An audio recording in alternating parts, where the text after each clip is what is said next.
महाकुंभ जो कि अब अंतिम चरण में है और उसी से संबंधित अंतिम चरण से जो है संबंधित कुछ प्रश्न हैं जो कि आज हमारे साथ में यहाँ पर श्री हनुमत धाम तीर्थ क्षेत्र में सेवादार के तौर पर यहाँ पे बतौर रमेश अरोड़ा जी जो कि पूर्व नागा साधु रह चुके हैं और जो है एक साधक का जीवन व्यतीत करते थे अखाड़े में और आज हनुमत धाम में अपनी सेवाएं दे रहे हैं। उन्हीं से जानने की कोशिश करते हैं।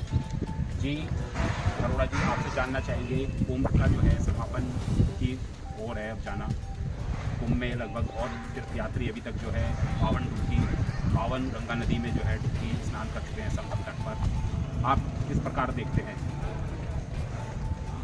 हम यही देवी देवताओं की तरह साक्षात नागा देवी देवताओं के रूप में ही दिखते हैं। जैसे साक्षात शिव भोलेनाथ यानी कि सभी प्रकार के देवता विराजमान होते हैं। हर एक रूप में मिलते हैं वो, देवताओं के रूप में, राक्षसों के रूप में, सभी प्रकार के आज भी इस मेले में उपस्थित होते हैं। स्नान यही अमृत पाने के लिए स्नान किया जाता है। जैसे कि इतना बड़ा आयोजन हुआ है और साधुओं की और साथ में देश भर की जो संगत है पंथ हैं वो विशाल संख्या वहाँ पहुँच रही है, इस बारे में आप क्या बताएंगे? वो यही देखने आते हैं देवी देवताओं को, नागा को, जितने भी साधु संत हैं। जो सा सच्चा इंसान या भगत होगा उसको साक्षात परमात्मा के ही दर्शन होते हैं।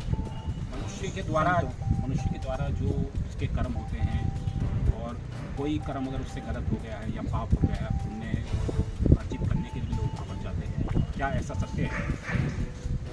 ये सत्य है कि आप वहाँ जाते हैं, आपके पाप कर्म जोन से हैं वो कम हो जाते हैं, बुद्धि सही हो जाती है कि यानी कि थोड़ा बहुत जो भी है वो हमें भोगना तो पड़ता है, कुछ उसमें हमें राहत मिल जाती है।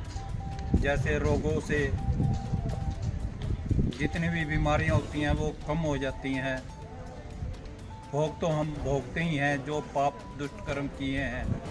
जैसे कि ये जो संयोग आया था 144 सालों बाद जो है महाकुंभ हुआ, इसको आप किस नज़र से देखते हैं? मनुष्य को इसमें सम्मिलित होना चाहिए या नहीं होना चाहिए? जो रह गए उनको क्या कहना? मैं तो कहता हूँ सबको वहाँ जाना चाहिए और साक्षात देवताओं के दर्शन करने चाहिए। वहाँ हर प्रकार के प्राणी मिलेंगे आपको, भिन्न भिन्न देशों से, भिन्न भिन्न शहरों से आते हैं। कोई किसी रूम में मिलता है, कोई किसी रूम में मिलता है। जैसे कि महाकुंभ जो है 4 स्थानों पर होता है देश में, और जैसे कि नासिक में होता है, उज्जैन में होता है, हरिद्वार, प्रयागराज और हरिद्वार की बात की जाए। आप जैसे कि पूर्व में नागा साधु रह चुके हैं और अब यहाँ साधक के तौर पर रह रहे हैं, वहाँ पर किस तरीके की मर्यादा होती है, क्या नियम होता है नागा का साधु?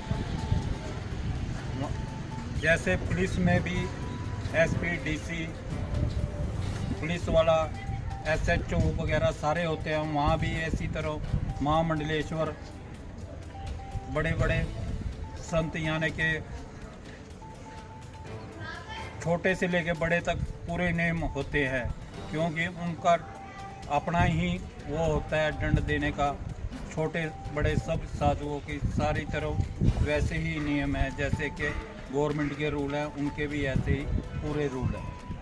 जी साधु जी, आपसे ये भी जानना चाहेंगे जो ये शाही स्नान होता है और आम स्नान जो होता है, इसमें क्या अंतर होता है? शाही स्नान और आम स्नान में देखो जी, जो घर बैठे हैं वो स्नान जो सुबह ही ब्रह्म मुहूर्त में कर लेते हैं वो समझो शाही स्नान हो जाता है। जो उनसे नहीं पहुंच पाते, जो उनसे जाते हैं, वो भी अमृत पाने के लिए स्नान करते हैं। उत्तर प्रदेश के जो मुख्यमंत्री हैं योगी जी, उन्होंने अभी तक कुल मिलाकर देखा जाए तो एक बहुत बढ़िया सफल आयोजन कराया है और व्यवस्था दुरुस्त की हुई है। इस बारे में आप क्या कहेंगे? व्यवस्था तो बहुत अच्छी की हुई है, खाने पीने रहने की बहुत सुंदर। योगी जैसे महाराज कहीं भी नहीं आपको पूरे देश में मंत्री मिलेगा। बहुत अच्छे काम किए हैं।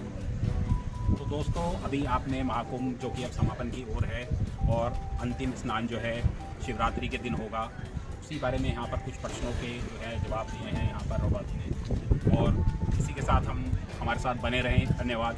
जय श्री राम, जय बजरंग बली।